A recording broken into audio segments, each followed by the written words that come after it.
this game Sunday is essentially like a playoff game. So, and you've been through this a ton of times. So how vocal have you been this week with the younger guys on the defense? I'm always vocal. I mean, that's what I do. That's what they brought me here to be. I'm very vocal about executing better, about executing well enough to win the game. Obviously, there's a lot at stake here, but there's been a lot at stake for a while. It's December football, so we want to play well. And those guys, man, they never have an issue of working hard or being told, not listening or anything like that. We got a great group here of guys doing everything they can to prepare throughout the week. So we've been doing a great job of that. There may be some more, player extra meetings and maybe some more things we're doing on our own just to make sure we're playing on the same page out there. Hey, Logan, congratulations on the Good Guy of the Year award. Yeah, appreciate it. I want to thank you guys for everyone who voted. My George Young Award, first time winning in my career. Extremely honored. I want to know who the two people left me off is, but we'll figure. I'll find them eventually. But hey, everyone else though, I appreciate it. I appreciate everyone, and I have fun talking to you guys and talking about the game. The question I want to bring up is the last time you played Dallas, it was the Dak injury. Have you reached out to him since the game? Yeah, I think I spoke about that. When it happened, I reached out to him that night. Felt pretty bad about that. Obviously, it's football, but I had my people reach out. I sent them a couple books. I had a similar injury a couple years ago. I broke my fibula, having a really good year, and I snapped my leg on a fluke play, and it really made me a better player. It made me become maniacal with my workouts, maniacal with my training. It was my first time missing football games. So I came back with just a deeper level of appreciation for the game and a deeper hunger and a deeper work ethic, and I really started waking up earlier. So I reached out to Dak soon after that. Haven't been in touch much since. Obviously, we're both pretty busy human beings at this time of the year, but I wish him the best of luck, and I'm sure he's having a great recovery from what I've heard and what I've seen. Thank you. Zach. Hey, Logan. Now that you're signed for next year, the secondary, almost the entire group is signed for next year too. I'm curious, is that kind of special that you're going to be able to grow with this group? I know there's a lot of young guys, and James is under contract, and Xavier's a rookie, and Julian's young. Is it kind of cool that you guys are all going to be able to grow through this season, the off season, next season together? Yeah, I think so. I mean, we want to grow. This year we want to play more games together. We don't want it to be our last Wednesday. And we're going out there to do that. And, look, I think it's great to have stability in this business. The last couple of years I've been playing on one-year deals. I've been, betting on myself and that former nature, and we know how that worked out. It worked out well for myself. But it's good to have some stability. But, my work ethic is not going to change. You never know what happens in this league. You might think the group's going to be exactly the same. It doesn't always work like that. But I love coming to work with these guys for only being here for 16 weeks, no OTAs with the group, no off season with the group, no camp with the group to really form that bond. I think we've done a great job of coming together. I mean, you're talking about we can't even go out to eat together. We get fined. I can't even go in an Uber with somebody. I'll get fined. So it's been a tough year to do that. And I think we did a great job of coming together as a group, and we really owe it to each other, and owe it to the city, and owe it to this organization to have a good game this game, because we did form a brotherhood fairly quickly. Hey, Logan, I know you've talked about the extension, and obviously you wanted to be here. Just curious from the business side of it, though. I mean, 2 weeks left before you would hit free agency. So, I guess from your perspective, why take a deal right now? It was everything I was looking for. I mean, to me, at this point in my career, I've accomplished a lot of things, and I want to continue to do that. I like being here. I like being close to home. I like my parents be able to see my kids a little bit more. This organization is really good for my family. Obviously, we know what happened in my personal life this year with my wife.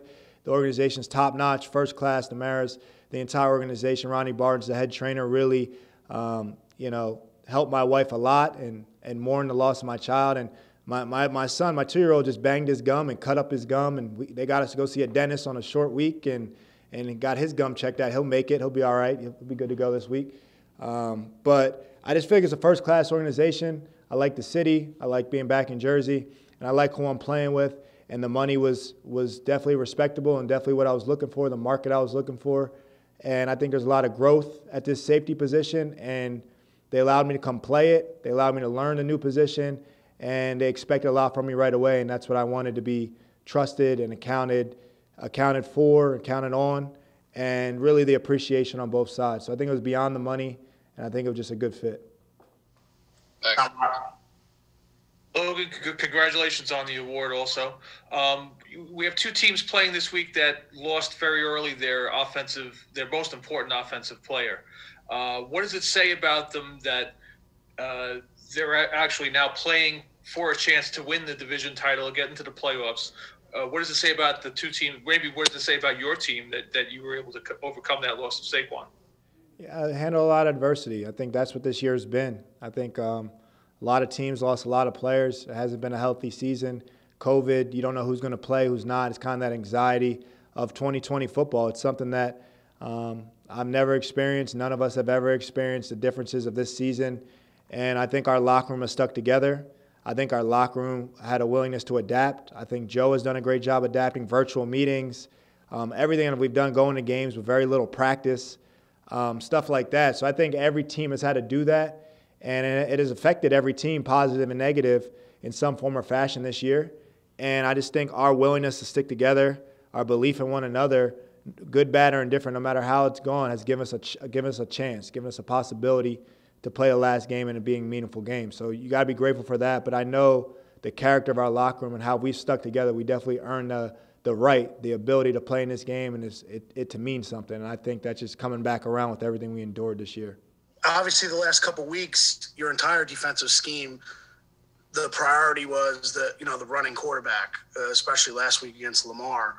I'm curious, from your perspective on the back end, how does it change now when the pressure point, and not to take anything away from Dallas's running game, but the pressure point is now back in the secondary, at least from my perspective, with the weapons that they have downfield, and what does that do for you guys in preparation? Yeah, it's a great question. It's a really good question. We've faced all forms and fashion of quarterback this year, and this is definitely more traditional of a quarterback. And Andy Dalton, offense is similar to what we see daily with Jason Garrett in our offense. So I think there's some familiarity there. A division opponent, we played him before. No, we're not going to discredit Zeke Elliott. I think the offense goes through him. But they have weapons at receiver. They have a quarterback who gets the ball out quick, the quarterback who's extremely smart, who's taking care of the ball. So it goes back to us having to disrupt the quarterback with our pass rush, with our disguise, having to roll it around a little bit, not be too simple, not load the box up, maybe as we have in the past, not to get too much in the scheme here. But we're not running, playing Lamar Jackson triple option football that we played last week with the run game, the scheme. So we might as well burn that tape, throw it out the window. It's not going to help us this week.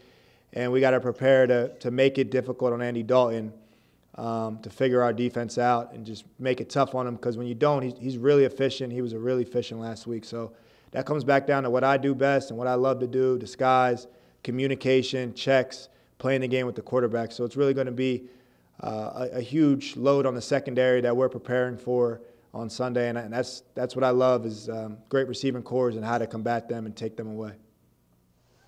Last one here, Jordan. Hey, Logan. You played in a lot of big playoff games, throughout your career.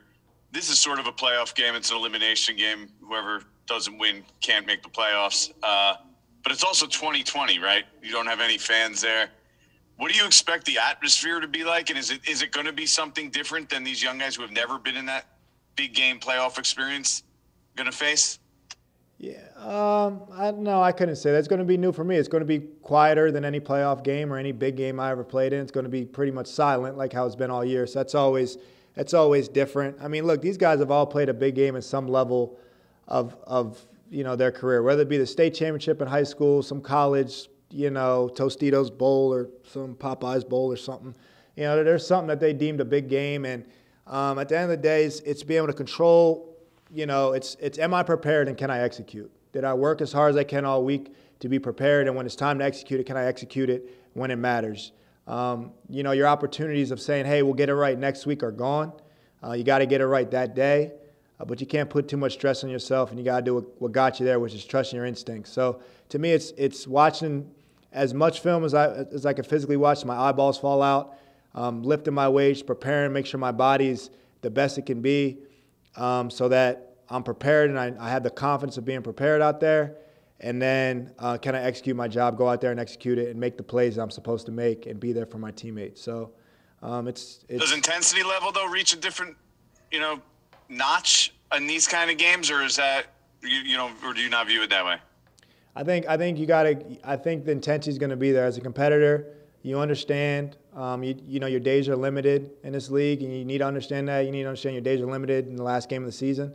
So I think everybody's going to have a heightened level of intensity going into this game. But I think the biggest thing we need to do and do a better job than we have been doing, because we have been very intense lately, is we got to execute. And I think it comes down to execution. At the end of the day, you can be the most rah-rah guy, but if you're not on your assignment, it don't matter who you are. Anybody can run by you in this league if you're not where you're supposed to be. So it's really about executing and being able to execute in those moments.